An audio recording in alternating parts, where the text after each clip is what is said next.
Hello friends, welcome to my YouTube channel Dharma's world.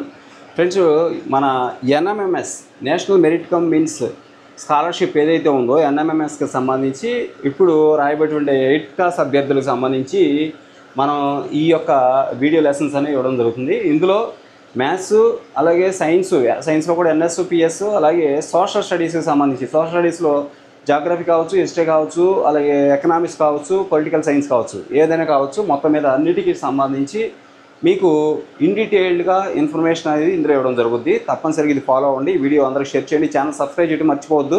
ఈ వీడియోలో ఈరోజు మనం సోషల్ స్టడీస్కి సంబంధించి జాగ్రఫీలో ఉన్నటువంటి ముఖ్యమైనటువంటి కంటెంట్ పాయింట్స్ ఏమున్నాయి, ముఖ్యమైనటువంటి ఇంపార్టెంట్ కీ పాయింట్స్ ఏమున్నాయి అనేది మనం ఈ వీడియోలో చూడబోతున్నాం. చాప్టర్ వైజ్గా చూస్తాం.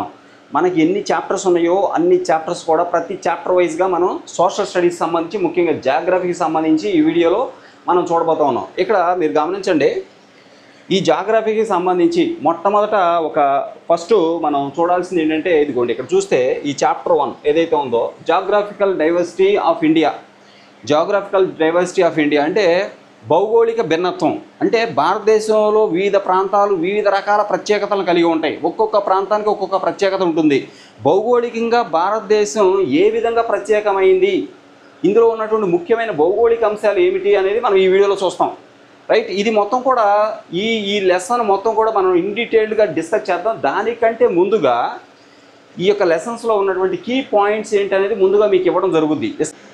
ఫ్రెండ్స్, ఇక్కడ జాగ్రఫికల్ డైవర్సిటీకి సంబంధించి ముఖ్యమైనటువంటి అంశాలు మనం కీ పాయింట్స్గా మనం ఇక్కడ ఈ వీడియోలో ఇప్పుడు చూడబోతా ఉన్నాం. ఇక్కడ చూస్తే ఈ లెసన్లో మీరు ముఖ్యంగా భౌగోళిక పరిస్థితులకు సంబంధించి భారతదేశం ఏ విధంగా భిన్నమైంది, ఏ అంశాలు అది భారతదేశం అంత భిన్నంగా ఉండటానికి సహకరిస్తున్నాయి అనే అంశాలు మనం ఇందులో చూస్తాం. ఇక్కడ చూస్తే ఫస్ట్ మీరు ఇక్కడ గమనించండి ఒకసారి. రైట్, ఇక్కడ చూడండి, ఈ కీ థీమ్స్లో ఇండియాస్ యూనిక్ జాగ్రఫీ అంటే భారతదేశ భౌగోళిక అంశాలు అనేవి చాలా భిన్నంగా ఉంటాయి. ఇతర ప్రాంతాలతో ఇతర దేశాలతో పోల్చుకున్నప్పుడు చాలా భిన్నంగా ఉంటాయి. అందులో ముఖ్యంగా India is part of the Indian sub continent. భారత ఉపఖండంలో మరి మన దేశం ఒక భాగంగా ఉండటమే కాకుండా ఇట్ ఈజ్ జాగ్రఫికల్లీ డిస్టింక్ట్ అంటే చాలా భిన్నమైనటువంటి అంశాలు కలిగి ఉంది. అవి ఏంటి అంటే అందులో ముఖ్యంగా న్యాచురల్ బౌండరీస్, దీని భారతదేశానికి ఉన్నటువంటి సహజ సిద్ధమైనటువంటి హద్దులు ఏవైతే ఉన్నావో హిమాలయాస్ ఫర్ ఎగ్జాంపుల్. మరి మనం చూసుకున్నట్లయితే నార్త్ సైడ్ వెళ్తే మనకు అక్కడ హిమాలయాస్ కనిపిస్తాయి. పెట్టని కోటగోడలాగా ఉంటాయి. అవి న్యాచురల్గా ఏర్పడ్డాయి. దానివలన అనేక కల్చరల్ చేంజెస్ అనేవి కూడా అక్కడ మనకు కనిపిస్తూ ఉంటాయి. అనేక వాతావరణ పరిస్థితుల్లో మార్పులు కనిపిస్తూ ఉంటాయి. ఎకనామికల్గా చాలా కండిషన్స్ మనకు అక్కడ కనిపిస్తూ ఉంటాయి. హిమాలయాస్ ఒక న్యాచురల్ బౌండరీస్లా మనకు ఉంటుంది. అలాగే థార్ డెజర్ట్ అనే మనకి డిజర్ట్స్ కూడా ఉన్నాయి. ఈ థార్ డెజర్ట్స్ వలన కూడా ఆయా ప్రదేశాలు అనేక శీతోష్ణ స్థితి పరిస్థితులు కూడా గురవుతూ ఉంటాయి. అక్కడ అనేక రకాల మార్పులు జరుగుతూ ఉంటాయి. ఇంకా చూడండి, ఇక్కడ సరౌండింగ్ సీస్, భారతదేశంలో పెద్ద పెద్ద కొండలు, ఎత్తైన మరి మౌంటైన్ రేంజెస్తో పాటుగా డిజర్ట్స్ ఉన్నాయి. అంతేకాకుండా సరౌండింగ్ సీస్, భారతదేశానికి ఇంచుమించు 3 పక్కల కూడా సముద్రం ఉంటుంది. అందుకే మనం దీన్ని ఏమంటామంటే ద్వీపకల్పం అని చెప్పి చాలాసార్లు చెప్పుకుంటూ ఉంటాం. ఇకపోతే ఇక్కడ చూడండి, ఇంపాక్ట్ ఆన్ లైఫ్ అంటే ఈ పరిస్థితుల వలన ఇన్ని భౌగోళిక అంశాలు, భిన్నమైనటువంటి భౌగోళిక అంశాల వలన ఇక్కడ వచ్చేటువంటి ప్రజల యొక్క జీవనాన్ని మీద అంటే ప్రజల యొక్క జీవన పరిస్థితులు ఏవైతున్నాయో వాటిని కూడా ఈ అంశాలు ప్రభావితం చేస్తూ ఉంటాయి. ఇక్కడ చూడండి, అందులో ముఖ్యంగా జాగ్రఫీ ఇన్ఫ్లుయెన్సెస్ ఇండియాస్ క్లైమేట్. భారతదేశంలో ఒక ప్రదేశంలో ఒక వాతావరణం, మరో ప్రదేశంలో మరో వాతావరణం, భిన్నమైనటువంటి వాతావరణ పరిస్థితులు మనకు కనిపిస్తూ ఉంటాయి. అలాగే కల్చర్స్ కూడా డిఫరెంట్గా ఉంటాయి. నార్త్ సైడ్ కల్చర్ వేరుగా ఉంటుంది, ఈస్టర్న్ సైడ్ వేరుగా ఉంటుంది, వెస్టర్న్ సైడ్ వేరుగా ఉంటుంది. రైట్, బయోడైవర్సిటీ అంటే భిన్నమైనటువంటి జాతులు నివసిస్తూ ఉంటాయి. అంటే రకరకాల మొక్కలు కావచ్చు, రకరకాల జంతువులు కావచ్చు, ఇక్కడ పెరగడానికి చాలా అనుకూల పరిస్థితులు, భిన్నమైనటువంటి అంశాలు ఉంటాయి. అలాగే ఎకనామిక్ యాక్టివిటీస్, భారతదేశంలో వివిధ రకాల ఆర్థిక పరమైనటువంటి మార్పులు, ఆర్థికపరమైనటువంటి అభివృద్ధి కూడా ఈ యొక్క భౌగోళిక అంశాలను ఆధారంగానే జరుగుతూ ఉంటుంది. ఇకపోతే ఇందులో కీ ఫ్యాక్టర్స్లో భాగంగా మేజర్ జాగ్రఫికల్ రీజియన్స్ ఏమున్నాయి అంటే ఒక్కొక్క ప్రదేశం ఒక్కొక్క దానికి ప్రాధాన్యం సంతరించుకుంటూ ఉంటుంది. అందులో భాగంగా ఈ కీ ఫీచర్స్ ఒకసారి చూద్దాం. భారతదేశ భౌగోళిక అంశాలకు సంబంధించిన కీ ఫీచర్స్. ఇందులో ఒక ప్రదేశం తీసుకుందాం. ఫర్ ఎగ్జాంపుల్ హిమాలయాస్ ఉన్నాయి, అలాగే గ్యాంజెటిక్ ప్లెయిన్స్ ఉన్నాయి, థార్ డెజర్ట్ ఉంది, ఆరావళి హిల్స్ ఉన్నాయి, పెనిన్సులర్ ప్లాట్యూ ఉంది, కోస్టల్ ప్లెయిన్స్ ఉన్నాయి, ఐలాండ్స్ ఉన్నాయి, నార్త్ ఈస్ట్ హిల్స్ ఉన్నాయి. ఇవన్నీ కూడా డిఫరెంట్ జాగ్రఫికల్ భౌగోళిక పరమైనటువంటి అంశాల కింద మనం పరిగణిస్తాం. ఇక్కడ హిమాలయాసే తీసుకుందాం. హిమాలయాస్ ఏంటి? న్యాచురల్ బ్యారియర్స్ అంటే గోడలు అనమాట. ఒక రకంగా చెప్పాలంటే భారతదేశానికి గోడల్లాగా, కంచు కోటల్లాగా ఉంటాయి. భారతదేశం నుంచి విదేశీ వ్యక్తులు భారతదేశంలోకి రావాలంటే వాటిని దాటుకుని రావడం దాదాపు అసాధ్యం అనమాట. అంత మరి చలితో నిండిపోయి ఉంటుంది. ఇవి ఒక న్యాచురల్ బ్యారియర్స్ లాగా ఉంటాయి, మన దేశానికి ఒక రక్షణ కవచం లాగా ఉంటాయి. అంతేకాకుండా ఇక్కడ చూడండి, సోర్స్ ఆఫ్ రివర్స్. న్యాచురల్ అంటే సోర్స్ ఆఫ్ హిమాలయాస్ అదొక భౌగోళిక ప్రాంతం. ఆ ప్రాంతం వల్ల భారతదేశం ఏ విధంగా ప్రభావితం చెందుతుంది, ఏ విధంగా అభివృద్ధి చెందుతుంది, దానికి ఉన్నటువంటి ప్లస్ పాయింట్స్ ఏంటి దీనివల్ల అనేది మనం చూస్తే, న్యాచురల్ బ్యారియర్ ఇది. మొట్టమొదట భారతదేశానికి ఒక పెట్టని కోటలాగా లేకపోతే గోడలాగా ఉంటుంది అనమాట. విదేశీ శత్రువులు మన దేశంలోకి రావడం దాదాపు అసాధ్యం ఆ పక్క నుంచి. ఇంకా చూడండి, మరి హిమాలయస్ ఇంకా దేనికి ప్రసిద్ధి అంటే సోర్స్ ఆఫ్ రివర్స్. అంటే భారతదేశంలో చాలా నదులు మరి హిమాలయాల్లో పుడతాయి. హిమాలయాల్లోనే పుట్టి భారతదేశం అంతా కూడా ప్రవహిస్తూ ఉంటాయి. అలాగే సాక్రెడ్ సైట్స్, అలాగే హిమాలయాల్లో చాలా పవిత్ర స్థలాలు కూడా చాలా ఉన్నాయి. అవన్నీ మనం కూడా నెక్స్ట్ డిస్కస్ చేస్తాం. ఇక త్రీ రేంజెస్ ఇక్కడ చూడండి, హిమాద్రి, హిమాచల్, శివాలిక్. అంటే హిమాలయ పర్వతాల్లో భిన్నమైనటువంటి శ్రేణులు, హిమాచల్ శ్రేణులు ఉన్నాయి. అంటే కొండలు ఒక్కొక్క దానికి వాటి యొక్క హైట్ను బట్టి కావచ్చు, లేదా అవి ఏర్పడిన భౌగోళిక పరిస్థితులు బట్టి వాటిని ఈ యొక్క హిమాలయ పర్వతాలను 3 రకాలుగా మరి విభజించడం జరిగింది. ఒకటి హిమాద్రి అంటాము, ఇంకోటి హిమాచల్ అంటాము, ఇంకోటి శివాలిక్ పర్వతాలు అని చెప్పేసి చెప్తాము. వీటి గురించి మనం డీటెయిల్గా నేర్చుకుందాం. ఇక గ్యాంజెటిక్ ప్లెయిన్స్ నెక్స్ట్ భౌగోళిక అంశం. భారతదేశంలో హిమాలయాల తర్వాత రెండోది గ్యాంజెటిక్ ప్లెయిన్స్ అంటే మీకు అందరూ తెలుసు, తీర ప్రాంతాలు, తీర మైదానాలు. గ్యాంజెటిక్ అంటే గంగా నది పరివాహక ప్రాంతాలు ఏవైతే ఉన్నాయో వాటిని చూడండి. ఇవి చాలా ఫెర్టిల్ ల్యాండ్స్, ఇక్కడ చాలా సారవంతమైన నేలలు. ఇప్పుడు గంగా నది దాని పరివాహక ప్రాంతంలో గంగా నది ఎంత దూరం ప్రవహిస్తుందో మనకు తెలుసు. చాలా అత్యంత సుదూర ప్రాంతం ప్రయాణించేటువంటి మరి నదిగా మనకి చెప్పుకుంటాం. ఇక ఆ నది ప్రవహించినంత దూరం కూడా దానికి అటువైపు కావచ్చు ఇటువైపు కావచ్చు ఆ ప్రదేశాలన్నీ కూడా సస్యామలం అయిపోతాయి. అంతేకాకుండా అవన్నీ కూడా చాలా గొప్ప ఫెర్టిల్ ల్యాండ్స్ అంటే సారవంతమైన నేలలుగా మారిపోతాయి. ఇంకోటి డెన్స్ పాపులేషన్. ఈ సముద్రాలు ఏవైతే గ్యాంజెటిక్ ప్లెయిన్స్ ఏవైతే గంగా నది దాని ఉపనదులు ఆ పరివాహక ప్రాంతంలో జనసన్నద్ధం ఎక్కువగా ఉంటుంది. ఎందుకంటే ఎక్కువ మంది జీవిస్తారు. ఎక్కడ వాటర్ ఉంటుందో అక్కడ, ఎక్కడ సారవంతమైన నేలలు ఉంటాయో, ఎక్కడ వాటర్ అధికంగా పుష్కలంగా లభిస్తుందో అక్కడ ఆటోమేటిక్గా అక్కడ పట్టణాలు వెలసిల్తాయి. అలాగే జనాభా కూడా అక్కడ పెరుగుతారు. ఎందుకంటే అక్కడ బతకడానికి జీవనాధారం ఎక్కువగా దొరుకుతుంది కాబట్టి. ఇకపోతే dense population, agriculture and transport, వ్యవసాయం అభివృద్ధి చెందుతుంది. ఎందుకంటే నదీ పరివాహక ప్రాంతాల్లో కంపల్సరీగా వ్యవసాయం, ఎందుకంటే నీరు పుష్కలంగా లభిస్తుంది కాబట్టి అక్కడ వ్యవసాయం అనేది బాగా డెవలప్ అవుతుంది. అంతేకాకుండా ట్రాన్స్పోర్ట్ అంటే సీ ట్రాన్స్పోర్ట్ అనేది ఎక్కువగా, అంటే సముద్రం మీద ప్రయాణం, సముద్రం మీద వ్యాపారం చాలా అధికంగా జరుగుతూ ఉంటుంది అనమాట. థార్ డెజర్ట్ ఉంది మనకి. థార్ డెజర్ట్ చాలా పెద్ద డెజర్ట్ ఇది. ఇక్కడ శాండ్ డ్యూన్స్ ఉంటాయి. వాటర్ స్కార్సిటీ అంటే అక్కడ వాటర్ అనేది మనకు అందుబాటులో ఉండదు. అలాగే ట్రెడిషనల్ వాటర్ కన్జర్వేషన్ అనేది అక్కడ పాటించడం జరుగుతుంది. ఇక ఆరావళి హిల్స్ చూస్తే ఏన్షియంట్ మౌంటైన్స్. ఆరావళి పర్వతాలు అత్యంత పురాతనమైనటువంటి పర్వతాలుగా పరిగణిస్తాము. భారతదేశంలో అత్యంత పురాతనమైనటువంటి, అంటే ఎన్నో వందల వేల సంవత్సరాల కిందట ముందుగా ఏర్పడినటువంటి పర్వతాలు ఏవైతే ఉన్నాయంటే అవి ఆరావళి పర్వతాలు. అత్యంత పురాతనమైనటువంటి పర్వతాలు ఏంటంటే ఆరావళి పర్వతాలను మనం తెచ్చుకోవాలి. Ancient mountains. మినరల్ రిచ్ అంటే అక్కడ ఖనిజ సంపద అధికంగా ఉంటుంది.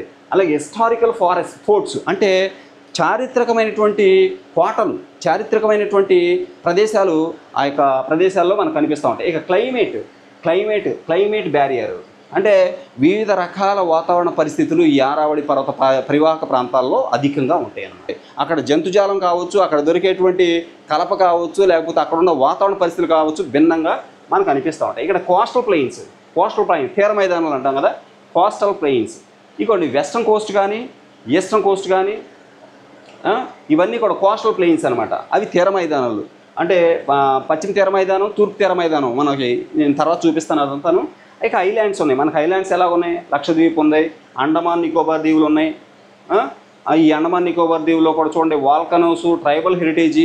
ఇక్కడ ఈ అండమాను అలాగే ఈ లక్షద్వీప్, ఈ ద్వీపాల్లో ఇంచుమించు 200 నుంచి 250 పైచిలుకు ద్వీపాలు ఉంటాయి ఇక్కడ. అయితే వీటిలో మరి ట్రైబల్స్ అంటే వివిధ జాతులకు చెందిన ట్రైబల్స్ అక్కడ ఇప్పటికీ నివసిస్తూ ఉంటారన్నమాట. అలాగే వాల్కనోస్, అత్యంత పెద్ద పెద్ద వాల్కనోస్ అంటే మీ అందరికీ తెలుసు, అగ్నిపర్వతాలు కూడా అక్కడ మనకి కనిపిస్తూ ఉంటాయి. అంటే అదొక ప్రత్యేకమైనటువంటి వాతావరణాన్ని క్రియేట్ చేస్తాయి ఈ ప్రదేశాలన్నీ కూడా. అంటే భారతదేశంలో భిన్నమైనటువంటి వాతావరణ పరిస్థితులు, ఈ భిన్నమైనటువంటి జాగ్రఫికల్ కండిషన్స్ వల్ల మనకి ఏర్పడటం జరిగింది. ఆ ప్రదేశాలకు తగ్గట్టుగా అక్కడ ప్రజలు జీవనం సాగిస్తూ ఉంటారు. ఇకపోతే నార్త్ ఈస్ట్ హిల్స్, ఇగోండి మేఘాలయ ప్లాట్యూ కావచ్చు, హై రెయిన్ఫాల్ ఉంటుంది అక్కడ. అలాగే లివింగ్ రూట్ బ్రిడ్జెస్ ఉంటాయి, బయోడైవర్సిటీ, భిన్నమైనటువంటి జాతుల కలయిక అనేది మన దేశంలో వివిధ ప్రదేశాల్లో మనకు కనిపిస్తూ ఉంటుంది. ఇది మొత్తం మీద ఏంటంటే మేజర్ జాగ్రఫికల్ కండిషన్స్ అని మనం చెప్పుకోవచ్చు. ఇకపోతే కల్చరల్ అండ్ ఎన్విరాన్మెంటల్ హెరిటేజ్ ఎలా ఉంది, కల్చరల్ హెరిటేజ్ ఎలా ఉంది మన భారతదేశంలో ఒకసారి చూద్దాం. ఇక్కడ చూడండి, ఇక్కడ చూస్తే సాక్రెడ్ రివర్స్, మన దేశంలో నదుల్ని నదిగా చూడము, అది దేవతగా చూస్తాం మనం దాన్ని. గంగా నది, Yamuna, Brahmaputra, central to religious. చూడండి, ఈ నదులు మత సామరస్యానికి, అలాగే వీటిని మనం ఎంతో ఆరాధిస్తూ ఉంటాం, ఆరాధ్య దేవతలుగా మనం పూజిస్తూ ఉంటాం వీటిని. అలాగే గంగా నది, యమున, బ్రహ్మపుత్ర, వీటిని సెంట్రల్ టు రిలీజియన్, మతానికి చాలా దగ్గరగా ఇవి, అంటే రిలీజియన్ అంటే మతానికి చాలా దగ్గరగా, మత విశ్వాసాలకు దగ్గరగా ఉంటాయి అన్నమాట. అలాగే అగ్రికల్చర్, వ్యవసాయం అనేది చాలా అత్యధికంగా అభివృద్ధి చెందడానికి ఈ నదులు కారణం. అండ్ ట్రాన్స్పోర్టు, అంటే భారతదేశం విదేశాలతో సముద్రయానం చేయడానికి కావచ్చు, లేకపోతే సముద్ర వ్యాపారం చేయడానికి కావచ్చు, ఈ నదులన్నీ కూడా ఎంతగానో ఉపకరిస్తూ ఉంటాయి. ఇక్కడ చూడండి, ఇంకొక అంశం, UNESCO sites. Great Himalayan national park, దీనికి యునెస్కో గుర్తింపు ఉంది. అలాగే వెస్ట్రన్ ఘాట్స్కి యునెస్కో గుర్తింపు ఉంది. అలాగే సుందర్బన్స్, వీటికి కూడా యునెస్కో గుర్తింపు ఉంది. ఇకపోతే ట్రెడిషనల్ ప్రాక్టీస్, ఇక్కడ మనకు జరిగే ట్రెడిషనల్గా కొన్ని ఆచార సాంప్రదాయాలు ఉంటాయి. కత్కుని హౌసెస్ అక్కడ కామన్గా జరిగితే, రెయిన్ వాటర్ హార్వెస్టింగ్, ఫుడ్ ప్రిజర్వేషను, అలాగే అడాప్టెడ్ టు జాగ్రఫీ, ఇవన్నీ కూడా. ఇక ట్రైబల్ కమ్యూనిటీస్, ఇక found in plateau and forest region, ఇవి అంటే అటవీ ప్రాంతాల్లో కావచ్చు, లేకపోతే ప్లాట్యూ మైదాన ప్రాంతాలు, పీఠభూ ప్రాంతాలు ఏవైతే ఉన్నావో, అలాగే విత్ డిస్టింక్ట్ కల్చర్స్, భిన్నమైనటువంటి సంస్కృతి సంప్రదాయాలతో నివసించే తెగలు ఆయా ప్రదేశాల్లో మనకు ఉంటారు. ఫారెస్ట్ ఏరియాస్ మనం చూసుకున్నట్లయితే ఈస్టర్న్ ఘాట్స్, వెస్టర్న్ ఘాట్స్ కావచ్చు, లేకపోతే ఇంకా ఇతర రీజన్స్ హిమాలయ ప్రదేశాలకు వెళ్ళినప్పుడు కావచ్చు, అక్కడ అలాగే అండమాన్ నికోబార్ దీవులు ఉన్నాయి, వీటిల్లో కావచ్చు రకరకాల సంస్కృతి సమ్మేళనాలు మనకి కనిపిస్తూ ఉంటాయి. అక్కడ భిన్నమైనటువంటి సంస్కృతులు మరి సంప్రదాయాలు పాటించేటువంటి వ్యక్తులు మనకి ఇప్పటికీ కనిపిస్తూ ఉంటారన్నమాట. అలాగే ఈకో ఫ్రెండ్లీ లైఫ్ స్టైల్స్ ఉంటాయి మనకి భారతదేశంలో. చాలామంది ఈకో ఫ్రెండ్లీ లైఫ్ స్టైల్స్ మనం అనుసరించే ప్రతీదీ కూడా ప్రకృతికి ఏ హాని కలగకుండా ప్రకృతిని కాపాడుకునే విధంగా మన ఆచార సంప్రదాయాలు అనేవి పురాతన కాలం నుంచి కూడా పెద్దలు మనకు పెట్టడం జరిగిందనమాట. ఈకో ఫ్రెండ్లీ లైఫ్ స్టైల్స్ అనేవి మనం ఫాలో అవుతూ ఉంటాం ఇప్పటికీ కూడా. ఇక్కడ చూడండి, ఇంకా రైట్, ఇక్కడ చూడండి, ఇక్కడ చాలా ఇంపార్టెంట్ పాయింట్స్ ఉన్నాయి. India is the 7th largest country in the world and part of the Indian sub continent. Right, మనకు తెలుసు 7th largest country in the world. భారతదేశం ప్రపంచంలోనే 7వ అతిపెద్ద కంట్రీగా మనం చెప్తాం. And it is the part of the Indian sub continent. India యొక్క భారత ఉపఖండంలో ఇది ఒక భాగంగా ఉంది.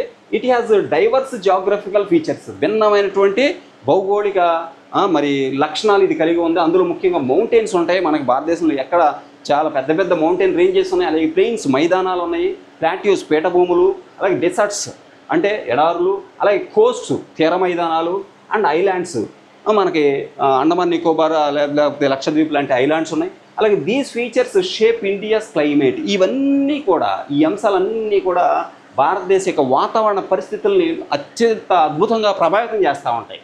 ఇంకా కల్చర్స్ని కూడా వీటిని ప్రభావితం చేస్తూ ఉంటాయి. బయోడైవర్సిటీ, భిన్న జాతులు అక్కడ నివసించడానికి ఇవి అనుకూల పరిస్థితులు కలిగిస్తూ ఉంటాయి. అలాగే ఎకనామిక్ యాక్టివిటీస్, భారతదేశ ఆర్థిక పురోభివృద్ధికి కూడా ఈ అంశాలన్నీ అనేక విధాలుగా సహకరిస్తూ ఉంటాయి. ఇకపోతే ఇక్కడ చూడండి, హిమాలయాస్ ఉన్నాయి. హిమాలయాస్ గురించి ఇప్పుడు మనం నేర్చుకుందాం. ఇక్కడ చూడండి, the Himalayas act as a natural barrier in the north. అంటే ఇందాక చెప్పుకున్నట్టు తూర్పున మనకి ఇవి ఒక న్యాచురల్ బ్యారియర్, అంటే శత్రు దుర్భేద్యంగా, అంటే శత్రువులు అంత ఈజీగా మన దేశంలోకి చొరబడటానికి అవకాశం కలిగించినటువంటి పెట్టని కోటగోడల్లాగా ఇవి మనకి హిమాలయాస్ అనేవి నార్త్ సైడ్ మనకు కనిపిస్తూ ఉంటాయి. అలాగే డివైడెడ్ ఇంటూ 3 రేంజెస్. ఇందులో 3 మౌంటైన్ రేంజెస్ ఉన్నవి. అంటే 3 భిన్నమైనటువంటి రేంజెస్, అంటే మౌంటైన్స్ అనేవి ఉన్నాయి. అందులో మొదటిది హిమాద్రి, దీన్నే గ్రేటర్ హిమాలయాస్ అంటాం. మీరు ఇవి 3 గుర్తుపెట్టుకోవాలి: హిమాద్రి, హిమాచల్, అలాగే ఇక్కడ చూడండి శివాలిక్ పర్వతాలు, హిమాచల్ పర్వతాలు, అలాగే హిమాద్రి పర్వత శ్రేణి.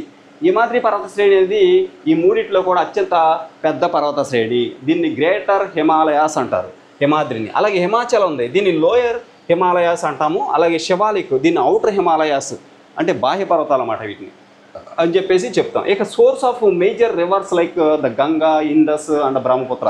గంగా నది కావచ్చు, అలాగే ఇండస్ నది కావచ్చు, లేకపోతే బ్రహ్మపుత్ర నది కావచ్చు, ఇవన్నీ కూడా ఎక్కడ పడుతాయి అంటే హిమాలయాల్లోనే అవి జన్మించడం జరుగుద్ది అనమాట. ఇక rich in biodiversity and spiritual significance. ఇక్కడ చూడండి, అక్కడ భిన్నమైనటువంటి వృక్ష సంపద ఉంటుంది, భిన్నమైనటువంటి జంతు సంపద ఉంటుంది, భిన్నమైనటువంటి అనేక సంస్కృతులు ఉంటాయి. వీటన్నిటికీ మూల స్థావరం అనమాట ఇక్కడ ఇది హిమాలయస్ అనేవి. అలాగే స్పిరిచువల్ సిగ్నిఫికెన్స్. స్పిరిచువల్ అంటే హిమాలయాల్లో మనకి మత సంబంధమైనటువంటి ఆరాధన ప్రదేశాలు కూడా అనేకం ఉన్నాయి అన్నమాట. అందుకే హిమాలయాలకి ప్రతిసారి ఎంతోమంది వెళ్తూ ఉంటారు, చాలామంది పర్యాటకులు వస్తూ ఉంటారు. మన దేశం నుంచి ఎంతోమంది అక్కడికి వెళ్ళటం జరుగుద్ది అనమాట. అక్కడికి వెళ్ళి దేవుణ్ణి ఆరాధించుకునే ప్రదేశాలు అనేకం ఉన్నాయి కాబట్టి అక్కడికి వెళ్ళటం జరుగుద్ది అనమాట. ఇక still growing due to tectonic activity. ఇక్కడ చూడండి, స్టిల్ గ్రోయింగ్. హిమాలయాలు ఇప్పుడు ఎంతైతే ఎత్తున్నాయి అనుకున్నామో ఆ హైటు ఇంకా పెరుగుతుంది అని చెప్పేసి సైంటిస్టులు చెప్తూ ఉన్నారు. ఎందుకనంటే due to tectonic activity. Tectonic అంటే భూమి పొరలు, భూమి కింద మనం ఏదైతే భూమి మీద మనం నిలబడి ఉన్నామో ఇది అనేక ప్లేట్స్ ఇవి ఏర్పడింది, అనేక ప్లేట్స్ ఉంటాయి. దీనికి భూమి పొరలుగా ఉంటుంది. ఆ ప్లేట్స్లో కదలికల వలన వాటిని టెక్టానిక్ మూమెంట్స్ అంటాము, టెక్టానిక్ యాక్టివిటీ అంటాము. దానివలన ఏమవుతుందంటే ఈ యొక్క హిమాలయాలు అనేవి ఇంకా హైట్ పెరిగే అవకాశం కూడా కనిపిస్తూ ఉంది. ఇంకా గ్రోయింగ్ అంటున్నాడు చూడండి, still growing due to tectonic activity. ఇక్కడ చూడండి, దీని గురించి మనం తర్వాత మళ్ళీ డీటెయిల్గా చూద్దాం ఈ టెక్టానిక్ యాక్టివిటీ గురించి. ఇక గ్యాంజెటిక్ ప్లెయిన్స్, గంగా నది మైదానాలు ఏవైతున్నాయో, గంగా నది పరివాహక ప్రాంతంలో ఉన్నటువంటి మైదానాలు ఏవైతున్నాయో వాటి గురించి తెలుసుకుందాం ఇప్పుడు.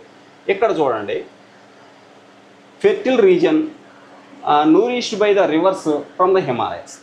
హిమాలయాల్లో పుట్టినటువంటి ఈ యొక్క నదులు ప్రవహిస్తూ రావటం వల్ల ఆ ప్రదేశం అంతా కూడా మరి ఎంతో సారవంతమైనటువంటి ప్రదేశాలుగా మారిపోతూ ఉన్నాయి అన్నమాట. ఎందుకంటే ఎప్పుడు వాటర్ ఫ్లో జరుగుతూ ఉన్నప్పుడు ఆ యొక్క భూమి పొరలో ఉన్నటువంటి ఆ యొక్క ఆ మినరల్స్ కానీ ఆ యొక్క సారవంతమైనటువంటి అంశాలు కానీ అవన్నీ కూడా భూమి పైకి రావడం జరుగుతుంది. దానివల్ల అక్కడున్న నేలంతా కూడా సారవంతంగా మారద్దు అనమాట. లేకపోతే supports dense population and agriculture. మీ అందరూ తెలుసు, ఇవి సముద్ర పరివాహక ప్రాంతాలు లేదా నదీ పరివాహక ప్రాంతాలు కాబట్టి అక్కడ వ్యవసాయానికి ఎక్కువ అనుకూల అంశాలు ఉంటాయి. వాటర్ ఎక్కువగా లభ్యమవుతుంది. అలాగే జనం నివసించడానికి కావాల్సినటువంటి అన్ని సౌకర్యాలు అక్కడ లభ్యమవుతాయి కాబట్టి, అంతేకాకుండా అక్కడ సిటీస్ డెవలప్ అవుతూ ఉంటాయి కాబట్టి, అంతేకాకుండా ఇంకో విషయం చూడండి, ఇక్కడ వ్యవసాయంతో పాటు వ్యాపారం కూడా వృద్ధి చెందడానికి ఎక్కువ అవకాశం ఉంటుంది. కాబట్టి సముద్ర నదీ పరివాహక ప్రాంతాల్లో మరి ఈ యొక్క గ్యాంజెటిక్ ప్లెయిన్స్ ఏవైతే ఉన్నావో గంగానది కావచ్చు, లేకపోతే గంగానది ఉపనదులు ప్రవహించే ప్రదేశాలు కావచ్చు, వాటన్నిటిలో కూడా అత్యధికంగా సారవంతమైన నేలలు ఉంటాయి. అక్కడ వ్యవసాయం అభివృద్ధి చెందుతుంది. అంతేకాకుండా అక్కడ వ్యాపారం కూడా అధికంగా సాగుతుందన్నమాట. ఇక థార్ డెజర్ట్, ఇది ఒక ముఖ్యమైన భౌగోళిక అంశం. ఇవన్నీ కూడా భౌగోళిక అంశాలు అనమాట, మనకి ఉన్నటువంటి ముఖ్యమైన ప్రధానమైన భౌగోళిక అంశాలు. ఒక్కొక్క భౌగోళిక అంశం ఏ విధమైనటువంటి ప్రయోజనాలు మనకి ఇస్తుంది అనేది మనం ఇక్కడ చూస్తూ ఉన్నాం. గంగానది పరివాహక ప్రాంతాలు దాని మైదానాలు ఉన్నాయంటే అక్కడ సారవంతమైన నేలలు ఉంటాయి, జనం నివసించడానికి అవకాశాలు ఎక్కువగా ఉంటాయి, అక్కడ వ్యవసాయం జరగడానికి బాగా అవకాశం ఉంటుంది, వాటర్ ఉంటుంది కాబట్టి ట్రేడింగ్ కూడా బాగా జరుగుతుంది, వ్యాపారం. అలాగే థార్ డెజర్ట్ ఉంది. థార్ డెజర్ట్ ఏంటి? Located in western India. ఇది చూడండి, వెస్ట్రన్ ఇండియా అంటే రాజస్థాన్, గుజరాత్, పంజాబ్, హర్యానా ఈ ప్రాంతాలని చుట్టుముడుతూ అంటే ఈ ప్రాంతాలను కవర్ చేస్తూ మనకి ఈ యొక్క థార్ డెజర్ట్ అనేది ఉంటుంది. గుర్తుపెట్టుకోవాలి, రాజస్థాన్, గుజరాత్, పంజాబ్, హర్యానా ఇవి బిట్స్లో వచ్చే అవకాశం ఎక్కువగా ఉంది. Next characterised by sand Duns. అలాగే ఎక్స్ట్రీమ్ టెంపరేచర్స్, ఇక్కడ చాలా వేడి వాతావరణం ఉంటుంది. డెజర్ట్ అంటే మీ అందరూ తెలుసు, అక్కడ వాటర్ ఏమి ఉండదు మనకి, మరి టెంపరేచర్స్ లెవెల్స్ అనేవి చాలా ఎక్కువగా ఉంటాయి. అండ్ వాటర్ స్కార్సిటీ, వాటర్ మనకు దొరకదు, వాటర్ కొరత అనేది మనకు కనిపిస్తూ ఉంటుంది. People adapt through traditional water conservation methods. అంటే పీపుల్ ఎప్పుడు కూడా అక్కడ వాటర్ని చాలా పొదుపుగా సేవ్ చేసే పద్ధతుల్ని, అంటే పురాతన కాలం నుంచి కూడా ఆ యొక్క వాటర్ సేవింగ్ మెథడ్స్ అనేవి వాళ్ళు ఫాలో అవుతూ ఉంటారు అన్నమాట. ఆ ప్రదేశంలో వాటర్ దొరకదు కాబట్టి. ఇకపోతే డిసర్ట్స్ వల్ల ఇన్ని ప్రయోజనాలు ఉన్నాయి, గ్యాంజెటిక్ ప్లెయిన్స్ వలన ప్రయోజనాలు ఉన్నాయి, హిమాలయస్ వలన ఈ ప్రయోజనాలు ఉన్నాయి అని చెప్పేసి మనకి అర్థమవుతూ ఉంది. ఇకపోతే ఆరావళి హిల్స్. ఇక్కడ చూడండి, ఆరావళి హిల్స్ ఈ ఆరావళి పర్వతాలు మీ అందరికీ తెలుసు, ఇది among the oldest mountains ranges in the world. ప్రపంచంలోనే అత్యంత పురాతనమైనటువంటి పర్వత శ్రేణులు ఏవైనా ఉన్నాయంటే అవి ఆరావళి పర్వతాలు. ప్రపంచంలో చాలా దేశాలు ఉన్నాయి. ఈ ప్రపంచంలోనే అత్యంత పురాతనమైనటువంటి పర్వత శ్రేణులు ఏవైనా ఉన్నాయంటే అవి ఆరావళి పర్వతాలు. ఇది చాలా ఇంపార్టెంట్ బిట్టు కూడాను, చాలా ఇంపార్టెంట్ బిట్టు. అత్యంత పురాతనమైనటువంటి పర్వతాలు ఏవి అని చెప్పేసి అడిగే అవకాశం చాలా ఎక్కువగా ఉంటుంది అన్నమాట. ఆరావళి పర్వతాలు ప్రపంచంలోనే అత్యంత పురాతనమైనవి, అంటే అన్నిటికంటే ముందు ఏర్పడినటువంటి పర్వతాలు చెప్పుకోవచ్చు. Act as a barrier preventing desert expansion. ఇవి మనకి ఆరావళి పర్వతాలు మీ అందరికీ తెలుసు. ఆరావళి పర్వతాలు ఈ ఏరియాలు ఉంటాయి, అవి ఈ డిజర్ట్ ఏరియా ఇటు ఎక్స్పాండ్ అవ్వకుండా అది కాపాడుతూ ఉంటాయి అన్నమాట. ఇవి అడ్డుగోడల్లాగా. భారతదేశం మనకు ఆల్రెడీ ఇక్కడ డిజర్ట్ ఉంది, ఇది థర్డ్ డిజర్ట్ ఉంటుంది. ఆ డిజర్ట్ ఇటు ఎక్స్పాండ్ అవ్వకుండా ఈ పర్వతాలు మనకి బాగా సహకరిస్తూ ఉంటాయి అన్నమాట. Right. Next, rich in minerals and historical forts. అంటే ప్రాచీన పట్టడాలకి ఇది బాగా నిలయం. ప్రాచీన కట్టడాలు అనేవి అక్కడ చాలా ఉన్నాయి. రిచ్ ఇన్ మినరల్స్, అక్కడ అనేక ఖనిజ సంపద కూడా మనకి దొరుకుద్ది అనమాట. ఇక పెనిన్సులర్ ప్లాట్యూ, ఇది దక్కన్ పేట భూమి అంటాం కదా దీన్ని. ఇక్కడ చూడండి, surrounded by water on the 3 sides, Arabian sea, bay of Bengal, మరి ఇక్కడ చూడండి ఇండియన్ ఓషన్. రైట్. ఇక్కడ చూడండి మనకి పెనిన్సులర్ ప్లాట్యూ అండ్ దక్కన్ పీఠ భూమి అని చెప్పేసి మనం చెప్తాము. ఈ దక్కన్ పీఠ భూమి ఇదంతా కూడా మనకి ఈ పెనిన్సులర్ ప్లాట్యూ ఇది విస్తరించి ఉంటుంది అన్నమాట. ఇదంతా కూడా విస్తరించి ఉంటుంది.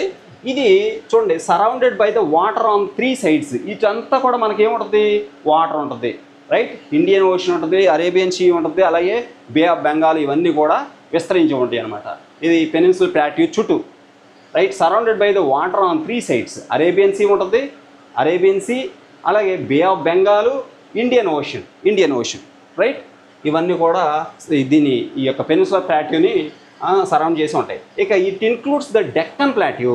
దీంట్లో డెక్కన్ ప్లాట్యూ అంటే దక్కన్ ప్లాట్యూ కూడా ఉంటుంది. అలాగే western Ghats and eastern Ghats, like reverse like Godavari, Krishna, Kaveri flow through it. అంటే దీని ద్వారానే కృష్ణా నది కావచ్చు, మరి ఇక్కడ చూడండి ఎన్నో నదులు ఈ ప్రదేశం అంతా కూడా ప్రవహిస్తూ ఉంటాయి మనకి. ఇక్కడ చూడండి గోదావరి నది కానీ, కృష్ణా నది కానీ, కావేరి నది కానీ ఈ ఏరియాలో ప్రవహించడం అనేది మనం చూస్తూ ఉన్నాం అనమాట ఈ యొక్క ప్లాట్యూ రీజన్స్లో. అలాగే కావేరి, అలాగే ఇక్కడ చూడండి హోమ్ టు ట్రైబల్ కమ్యూనిటీస్. ఇక్కడ ట్రైబల్ కమ్యూనిటీస్ కూడా మనకి ఎక్కువగా కనిపిస్తూ ఉంటారు, ట్రైబల్ కమ్యూనిటీస్.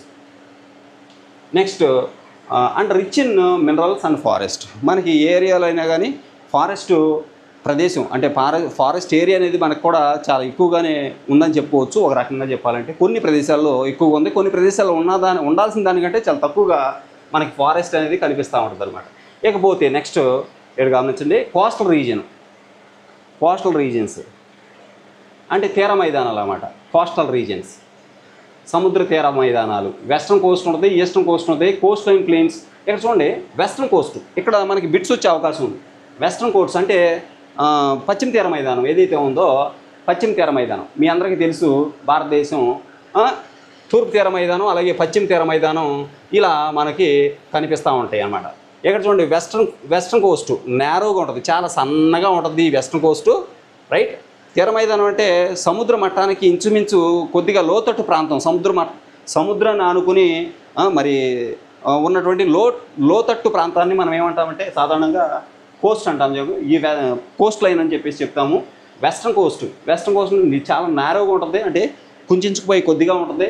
విత్ మరి ఈస్టరీస్ అండ్ ఎకనామిక్ హబ్స్. ఇక్కడ చూడండి ఈస్ట్ కోస్ట్ చాలా వైడ్గా ఉంటుంది, ఇదేమో నేరోగా ఉంటుంది, ఇదేమో వైడ్గా ఉంటుంది. విత్ ఫెర్టిల్ డెల్టాస్ అండ్ లాగూన్స్ అంటే ఇటు పక్కన అన్నమాట. ఇక్కడ చాలా సారవంతమైన నేలలు ఉంటాయి.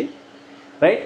చాలా దీంతో పోల్చుకుంటే ఇది చాలా వెడల్పుగా ఉంటుంది అన్నమాట. ఇంకపోతే ఇక్కడ చూడండి Coast line spans over 7,500 kilometers with divorce landscapes.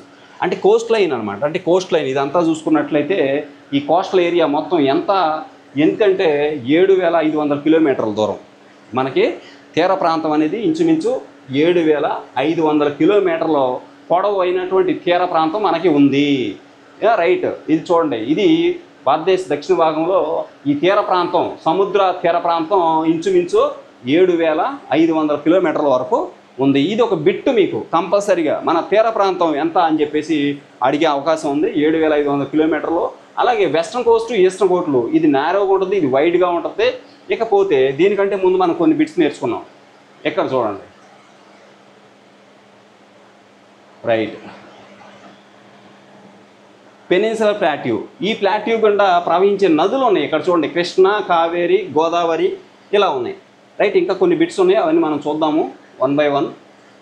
Islands of the India. India భారత భూభాగంలో మరి దీవులు కూడా ఉన్నాయి, కొన్ని ఐలాండ్స్ కూడా ఉన్నాయి. అవి ఏంటి అనేది మీ అందరికీ చెప్దాం. ఇప్పుడు చూద్దాం. ఇది మీకు తెలిసిందే. ఇవ్వండి, లక్షద్వీప్ ఐలాండ్స్ ఉన్నాయి కదా మనకి. లక్షద్వీప్ కోరల్ ఐలాండ్స్ ఇవి అరేబియన్ సీలో ఉంటాయి. అరేబియన్ సీలో ఈ కోరల్ ఐలాండ్స్ అనేవి కనిపిస్తూ ఉంటాయి.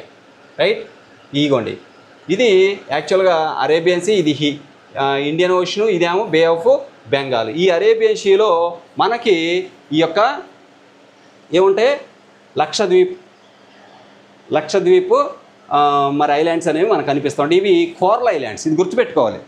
ఐలాండ్స్లో కోరల్ ఐలాండ్స్ ఏంటి అంటే Lakshadweep islands. Right, Lakshadweep islands ఇవి కోరల్ ఐలాండ్స్, ఇవి అరేబియన్ ఓషన్లో మనకు కనిపిస్తూ ఉంటాయి. ఇక next Andaman Nicobar islands. Andaman Nicobar islands ఇక్కడ ఎక్కువగా వాల్కనిక్ ఐలాండ్స్ అంటాం. వీటిని ఇక్కడ వాల్కనిక్ ఐలాండ్స్ ఉంటాయి. అండమాన్ నికోబార్ ఐలాండ్స్లో చాలా ఐలాండ్స్ ఉంటాయి, ఇంచుమించు 200+ ఐలాండ్స్ ఉంటాయి. అందులో చాలా వరకు అక్కడ ఎక్కువ మొత్తంలో వాల్కనిక్ ఐలాండ్స్ అంటే చాలా ద్వీపాల్లో అగ్నిపర్వతాలు బద్దలవుతూ ఉంటాయి.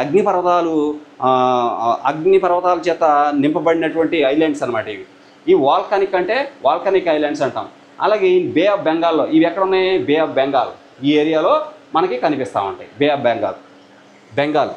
Next rich in biodiversity and historical significance. ఇక్కడ కూడా రిచ్ ఇన్ బయోడైవర్సిటీ అంటే ఇక్కడ కూడా రకరకాల జాతుల ప్రజలు, రకరకాల జాతుల మొక్కలు, రకరకాల జాతుల జంతువులు అన్నీ కూడా ఇక్కడ నివసిస్తూ ఉంటాయి ఈ ఐలాండ్స్లో. అక్కడ కూడా ఇక్కడ చూడండి హిస్టారికల్ సిగ్నిఫికెన్స్ కూడా ఉంది. ఇక్కడ అండమాన్ జైలు ఉంది. అండమాన్ జైలు సెల్యులర్ జైలు అంటే ఉందండి. అక్కడికి పోతే ఎవరికి బయటికి రావడం కుదరదన్నమాట. బయటికి రావాలంటే సముద్రం దాటికి రావాలి, సముద్రం దాటి రావడం అసాధ్యము. కాబట్టి అక్కడే చచ్చిపోతారన్నమాట. అండమాన్ జైలు అంత ప్రమాదకరంగా ఉండేదన్నమాట. అందుకే సెల్యులర్ జైలు అంటుందని. ఓకే, నెక్స్ట్ ఇక్కడ చూడండి Sundarbans and north east hills, Sundarbans ఇవి కూడా చాలా ప్రత్యేకమైనటువంటి పరిస్థితులు, భౌగోళిక పరిస్థితులు కలిగి ఉన్నాయి. ఏంటి సుందర్బన్స్?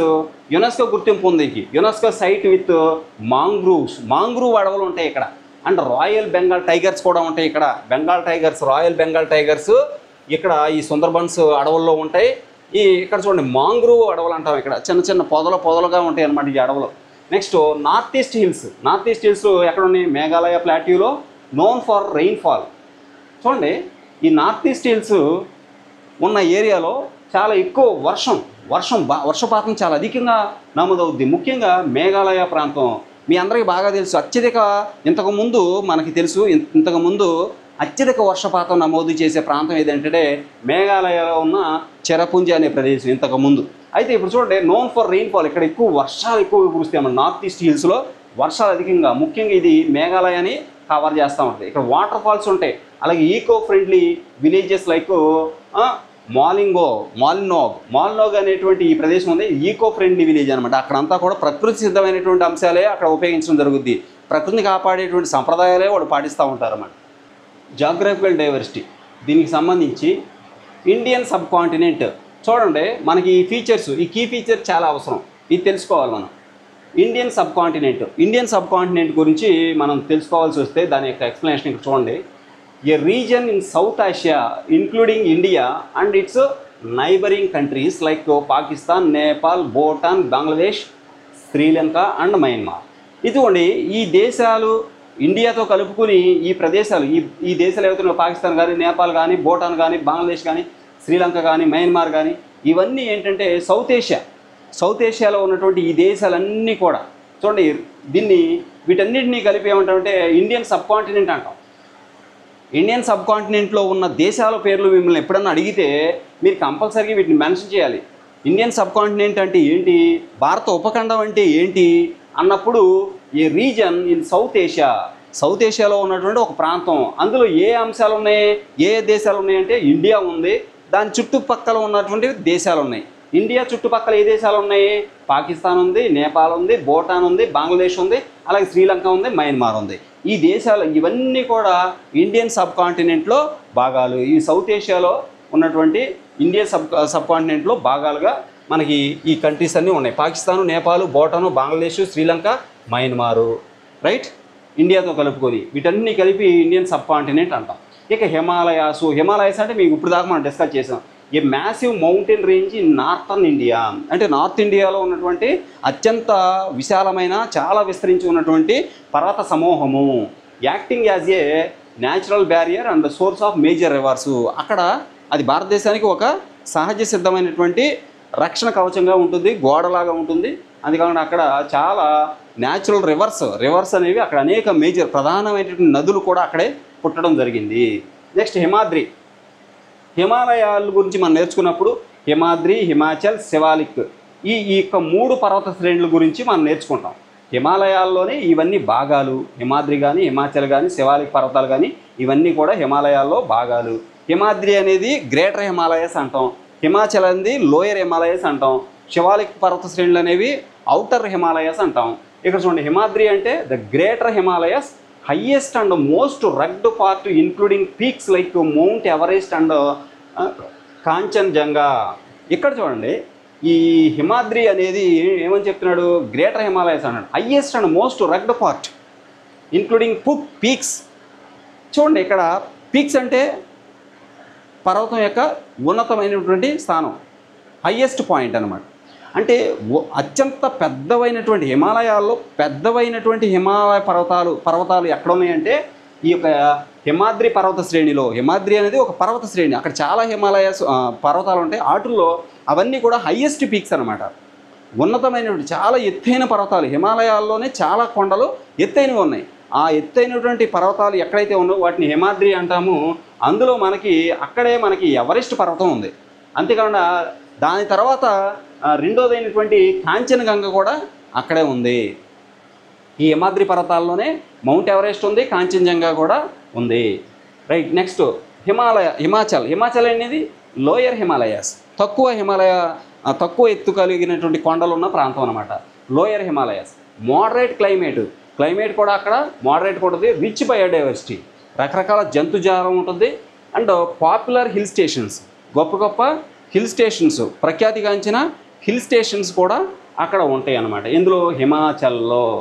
నెక్స్ట్ శివాలిక్ పర్వతాలు, the outer Himalayas, lowest range with rolling hills and dense forest. ఇక్కడ ఫారెస్ట్ ఏరియా, ఇదంతా కూడా ఫారెస్ట్ ఏరియా, తక్కువ ఎత్తు కలిగినటువంటి పర్వతాలు ఇక్కడ ఉంటాయి.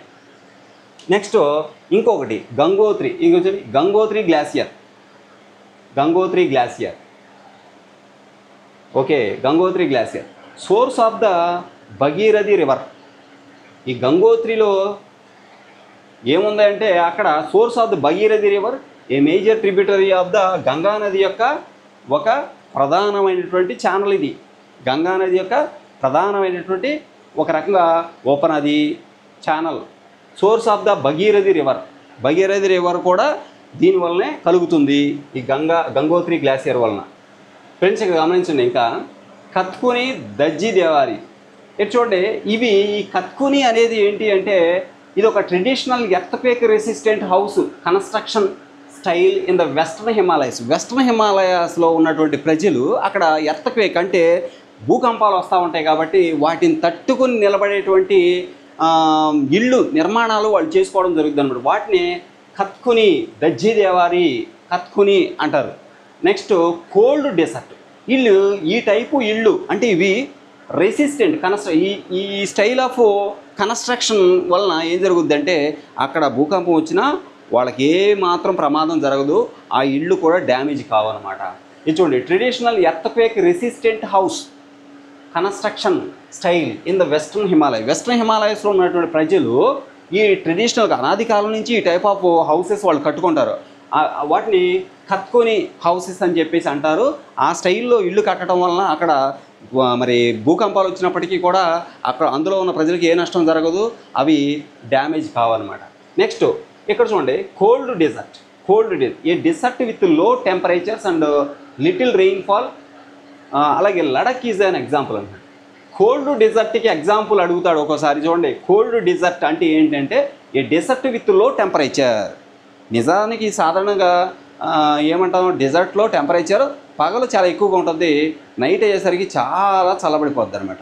అయితే కొన్ని కోల్డ్ డిజర్ట్స్ ఉంటాయి, అక్కడ టెంపరేచర్ లెవెల్స్ చాలా తక్కువగా ఉంటాయి, అలాగే వర్షపాతం చాలా లోగా ఉంటుంది, చాలా తక్కువ ఉంటుంది. లడక్ ఈ కోల్డ్ డిజర్ట్కి ఉదాహరణ. ఇదిగోండి, లడక్ ఈజ్ అన్ ఎగ్జాంపుల్. అలాగే Pangong Tso a salty lake in Ladakh formed by mineral rich mountain runoff. ఇక్కడ చూడండి, పాంగోంగ్ సో, ఇది గుర్తుపెట్టుకోవాలి, ఇది ఒక బిట్గా మీకు వచ్చే ఛాన్స్ ఉంది. పాంగోంగ్ సో అంటే ఇది ఒక సాల్టీ లేక్. సాల్టీ లేక్ అంటే ఉప్పు సరస్సు అన్నమాట. సాల్టీ లేక్ ఇది ఎక్కడ ఉంది? లడఖ్లో ఉంది. ఇది దేనివల్ల ఫామ్ అయిందంటే mineral rich mountain run of. ఒక మినరల్స్, అత్యధికమైనటువంటి మినరల్స్ కలిగి ఉన్నటువంటి ఒక మౌంటైన్ కరిగిపోవటం వలన ఈ సాల్టీ లేక్ ఏర్పడింది. దాన్ని పాంగోంగ్ సో అంటారు. ఇది లడఖ్లో ఉందన్నమాట. ఒక మౌంటైన్ మినరల్స్ కలిగి ఉన్నటువంటి, ఒక అత్యధిక మొత్తంలో మినరల్స్ కలిగి ఉన్నటువంటి ఒక పర్వతం కరిగిపోయి ఆ లేక్గా ఏర్పడింది. అది చాలా సాల్టీ లేక్, దాన్ని సాల్టీ లేక్ అంటాం. పాంగోంగ్ సో అని దాని పేరు. ఇది లడఖ్లో ఉంది. పాంగోంగ్ సో అనేది ఒక సాల్టీ లేకు, ఇది లడఖ్లో ఉంది. Right. Next Gangetic plains, Ganga నది తీర మైదానాలు, ఫెర్టిల్ ప్లెయిన్స్ అన్నమాట. గంగా నది మైదానాలు ఇవి ఫెర్టిల్ ప్లెయిన్స్, చాలా సారవంతమైన ప్రాంతాలు. Nourished by the rivers like Ganga, Indus, అలాగే బ్రహ్మపుత్ర నది, గంగా నది, అలాగే సింధు నది, ఇండస్ నది. ఈ యొక్క నదుల సమూహంగా ఈ గ్యాంజెటిక్ మైదానాలు ఏర్పడతాయి. అవి చాలా సారవంతమైన ప్రదేశాలు. Densely populated and agriculturally rich. అక్కడ ఎక్కువ మంది జనం ఉంటారు, నివసిస్తూ ఉంటారు.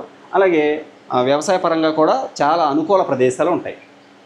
థార్ డిజర్ట్, ఇది కూడా మీకు తెలుసు. Also called the great Indian desert. Thar డిజర్ట్నే గ్రేట్ ఇండియన్ డిజర్ట్ అని చెప్పేసి పిలుస్తాం. It is located in western India with sand dunes and arid climates. Different, అత్యంత భిన్నమైనటువంటి భరించలేని క్లైమేటిక్ వాతావరణాలు, అంటే వాతావరణ పరిస్థితులు మనకు అక్కడ కనిపిస్తాయి అన్నమాట ఈ థార్ డిజర్ట్లో. అలాగే Taanka or kunds traditional water harvesting systems in రాజస్థాన్లో ఉన్నటువంటి సాంప్రదాయపరమైనటువంటి వాటర్ హార్వెస్టింగ్, వాటర్ని నిల్వ చేసేటువంటి పద్ధతులు ఉన్నాయి. దాన్ని ఠాంకా ఆర్ కూన్స్ అంటారన్నమాట. అలాగే ఆరావళి హిల్స్ గురించి మీకు ఆల్రెడీ చెప్పా. One of the oldest mountain ranges in the world, acts as a barrier to the desert expansion.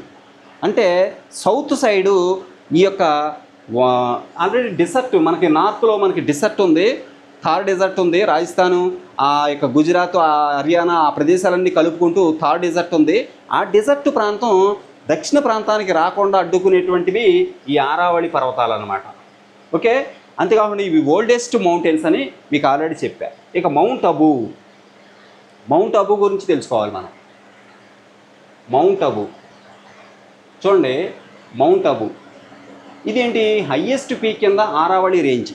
Aravalli పర్వతాల్లో అత్యంత ఎత్తైన పర్వతం ఏది అంటే మౌంట్ అబూ అని చెప్పేసి ఇక్కడ ఇచ్చాడు. ఇది మనకి ఇంపార్టెంట్ బిట్. హయ్యెస్ట్ పీక్ కింద ఆరావళి రేంజ్. ఆరావళి పర్వతాల్లో అత్యంత ఉన్నతమైనటువంటి ఎత్తైనటువంటి మరి మౌంటైన్ రేంజ్ ఏది అంటే ఆరావళి రేంజ్. అంటే పర్వతం, ఎత్తైన పర్వతం. ఆరావళి పర్వతాల్లో ఎత్తైన పర్వతం ఏది అంటే మౌంట్ అబూ. హయ్యెస్ట్ పీక్ కింద Aravalli range, mount Abu. Multi cropping అంటే మీకు తెలుసు, ఒకటి కంటే ఎక్కువ పంటలు పండించడం.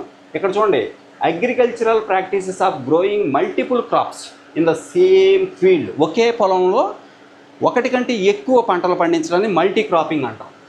Common in the Gangetic plains. Ganga నది పరివాహక ప్రాంతంలో సారవంతమైన నేలలు ఎక్కువగా ఉంటే ఆ నేలల్లో ఈ మల్టీ క్రాప్స్ వేస్తారు, ఒకటి కంటే ఎక్కువ పంటలు వేస్తారు. రైట్. అంటే ఫర్ ఎగ్జాంపుల్ మనం కూడా వేస్తాం కదా, సాధారణ మినుము వేసినప్పుడు ఆవాలు కూడా వేస్తాం. మినుముతో పాటు మధ్యలో సాడల్లో ఆవాలు వేస్తాం. అట్లాగే మల్టీ క్రాపింగ్ అనేది ఇక్కడ ఉంటుంది. అలాగే బొప్పాయి తోటలు వేసినప్పుడు బొప్పాయి తోటలేమో ఎత్తుగా ఉంటాయి కదా, ఆ కింద ప్రదేశం అంతా ఖాళీగా ఉంటుంది, అందులో వేరే మొక్కలు వేస్తారన్నమాట. వేరే మొక్కలు అంటే ఏం వేస్తారు, చామ కానీ కంద కానీ ఇట్లాంటివి వేస్తారు. దీన్ని మల్టీ క్రాపింగ్ అంటాం. నెక్స్ట్ ఇక్కడ చూడండి, ప్రాజెక్ట్ టైగర్. ఇది చాలా ఇంపార్టెంట్. ప్రాజెక్ట్ టైగర్ అనేది ఏంటి? Conservation initiative to protect tigers in India. భారతదేశంలో అంతరించిపోతున్నటువంటి టైగర్ జాతి అంటే పులుల జాతిని రక్షించడానికి ఉద్దేశించినటువంటి ఒక పథకం అనమాట project tiger, right. Next Indian gharial, A critically endangered reptile found in the Indian reverse. ఇది చూడండి, ఇండియన్ గరియల్. ఈ ఇండియన్ గరియల్ అనేది ఏంటి అంటే ఇది కూడా బిట్టే, ఇంపార్టెంట్ బిట్. ప్రాజెక్ట్ టైగర్ గురించి బిట్ వస్తుంది. ఎందుకు ఈ పథకం ఉద్దేశం ఏంటంటే అంటే టైగర్స్ని రక్షించడం, అంతరించిపోతున్న పులుల జాతిని రక్షించడానికి ఈ ప్రాజెక్ట్ టైగర్ తీసుకురావడం జరిగింది. ఇండియన్ గరియల్ అనేది ఏంటి? క్రిటికల్లీ ఎండేంజర్డ్ రెప్టైల్ అంటే ఒక సరీసృపం, బల్లిలాగా ఉంటుంది, బల్లి జాతికి చెందిందన్నమాట ఇండియన్ గరియల్. ఇది ఏంట్రా అంటే ఇండియన్ గరియల్ అనేది ఇండియన్ రివర్స్లో కనుగొనబడినటువంటి ఒక ఎండేంజర్డ్ రెప్టైల్. ఎండేంజర్డ్ అంటే అంతరించిపోయే జాతికి చెందినటువంటి ఒక సరీసృపం. ఏంటది? ఇండియన్ గరియల్. ఇది ఎక్కడ కనిపెట్టారంటే ఇండియన్ రివర్స్లో కనుగొనడం జరిగింది. అలాగే సుందర్బన్స్ అంటే మీకు అందరూ తెలుసు, UNESCO world heritage site. UNESCO సాంస్కృతిక వారసత్వ ప్రాంతంగా సుందర్బన్స్ని గుర్తించింది యునెస్కో అంటే తెలుసుగా మీకు, United Nations Educational Scientific Cultural Organisation. U అంటే United Nations Educational Scientific Cultural Organisation. ఇది సుందర్బన్స్ని మరి ప్రపంచ వారసత్వ ప్రదేశంగా గుర్తించడం జరిగింది యునెస్కో. సుందర్బన్స్ని మన ఇండియాలోనే ఉంది విత్ మాంగ్రూవ్ ఫారెస్ట్. అక్కడ ఉన్న ఫారెస్ట్లు ఎలాంటివి అంటే మాంగ్రూవ్ ఫారెస్ట్, ముళ్ళతోనూ పొదలతోనూ నిండినటువంటి ప్రదేశం అనమాట, ఫారెస్ట్లు అనమాట ఇవి. అక్కడ పెద్ద పెద్ద చెట్లు ఏమి ఉండవు. ఆ ఫారెస్ట్, ఈ మాంగ్రూవ్ ఫారెస్ట్లో ఏముంటాయి అంటే ముళ్ళు పొదలతో నిండినటువంటి ప్రదేశం ఇది. ఆ అడవి, అది కూడా అడవిలాగానే ఉంటుంది, అందుకే వీటిని మాంగ్రూవ్ ఫారెస్ట్ అంటారు. And royal Bengal tigers. ఇక్కడ ఈ సుందర్బన్స్లో ఏముంటాయంటే మాంగ్రూవ్ ఫారెస్ట్, అలాగే రాయల్ బెంగాల్ టైగర్స్ కూడా ఈ సుందర్బన్స్లో ఉంటాయి. ఇది గుర్తుపెట్టుకోవాలి. అలాగే మాలిన్మోంగ్ అంటే ఏంటి? ఈకో ఫ్రెండ్లీ విలేజ్ ఇన్ మేఘాలయలో ఉన్న eco friendly village. Eco friendly అంటే ప్రకృతిని స్నేహితుడిగా భావించేటువంటి ఒక విలేజ్. అంటే ప్రకృతిని ఈకో ఫ్రెండ్లీ అంటే ప్రకృతిని ఎక్కడ పడితే అక్కడ నాశనం చేస్తూ ఉంటారు. రకరకాల చెట్లు కొట్టేస్తారు, ఫ్యాక్టరీలు పెట్టేస్తారు, లేకపోతే రకరకాల మానవ కల్పితమైనటువంటి చర్యల వలన ప్రకృతి నాశనం అయిపోతూ ఉంటుంది. వాటర్ పొల్యూషన్ అయిపోతూ ఉంటుంది, మరి ఎయిర్ పొల్యూషన్ అయిపోతూ ఉంటుంది. ఇవేమీ కాకుండా వాటర్ని కాపాడుకోవడం, ఎయిర్ని కాపాడుకోవడం, చెట్లను కాపాడుకోవడం, ఫారెస్ట్ని పెంచుకోవడం, ఇట్లాంటి పనులన్నీ కూడా ఇక్కడ జరుగుతాయి. ఈ మాలినోంగ్ అనేటువంటి ఈ యొక్క విలేజ్ ఎక్కడ ఉందంటే మేఘాలయలో ఉంది. ఇక్కడ ప్రకృతిని కాపాడుతూ ఉంటారు తప్ప ప్రకృతిని పాడు చేయరు. ఇదిగోండి, known for cleanliness and sustainability. అక్కడ ఏ చెట్టు కొట్టరు, నీటిని పాడు చేయరు, కలుషితం చేయరు, వాటర్ కలుషితం చేయరు, ఎయిర్ కలుషితం చేయరు. వాళ్ళ సంప్రదాయాలు కూడా ప్రకృతిని కాపాడే విధంగా ఉంటాయి. మాలిన్మోంగ్, ఇది గుర్తుపెట్టుకోవాలి. Mawlynnong right. Losar and Hemis festival. Cultural festivals celebrated in Ladakh. ఇది గుర్తుపెట్టుకోవాలి. లడక్ గురించి మీకు ఇప్పుడు దాకా 2-3 సార్లు మెన్షన్ చేసాం. ఇదిగోండి, లోసార్ అండ్ హెమిస్ ఫెస్టివల్. ఇవి ఎక్కడ జరుగుతాయి? లోసార్ అండ్ హెమిస్ ఫెస్టివల్స్ ఎక్కడ జరుగుతాయి అంటే లడఖ్లో జరుగుతాయి, రైట్. లడఖ్లో ఇవి జరగడం మనం చూస్తూ ఉన్నాం అన్నమాట. ఇది మొత్తం మీద ఫస్ట్ యూనిట్కి సంబంధించి కొన్ని ముఖ్యమైన పాయింట్లు. దీన్ని లెసన్లో ఇన్ డీటెయిల్గా మనం డిస్కస్ చేద్దాం. ఈ వీడియో అందరూ షేర్ చేయండి, ఛానల్ సబ్స్క్రైబ్ చేయడం మాత్రం మర్చిపోవద్దు. ధన్యవాదాలు.